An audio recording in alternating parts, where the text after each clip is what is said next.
झटपट होणारे मूग पनीरचे कटलेट बनवतोय, तर त्याच्यासाठी आपल्याला काय करायचं आहे, एका मिक्सरच्या भांड्यात हे मिश्रण वाटून घ्यायचं आहे. आता यामध्ये पनीर घालायचे आणि छान गोळे करून हातावर थापून घ्यायचे. आता तुमच्याकडे जर साचा असेल तर साच्याने सुद्धा याला कटलेटचा शेप द्या, किंवा मग यामध्ये दाखवल्याप्रमाणे सुद्धा हातावर गोल करून चपटे करून याला तुम्ही कटलेटचा शेप देऊ शकता. आपल्याला हे गोल्डन ब्राऊन रंगावरती छान तेलामध्ये फ्राय करायचे आहेत. आता तुम्ही जर जिमला जात असाल किंवा वजन कमी करायचे तर तुम्ही काय करू शकता, हे शालो फ्राय देखील करू शकता. आणि हे मुलांच्या टिफिनला द्या, संध्याकाळचा नाश्ता, सकाळचा नाश्ता, कधीही तुम्ही हे करू शकता आणि खाऊ शकता. आणि खायला सुद्धा अगदी टेस्टी असे लागतात. हे वरून जेवढे ब्राऊन आणि कडक दिसतात ना, तेवढेच आतून सॉफ्ट असतात. तर इथे तोडून सुद्धा मी तुम्हाला दाखवते कशा पद्धतीने हा आतून झालेला आहे. अगदी खायला एकदम कुरकुरीत खुसखुशीत असा आपल्याला लागतो.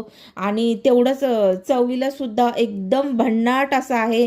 घरी एकदा नक्की करा आणि मला कमेंट करून सांगा.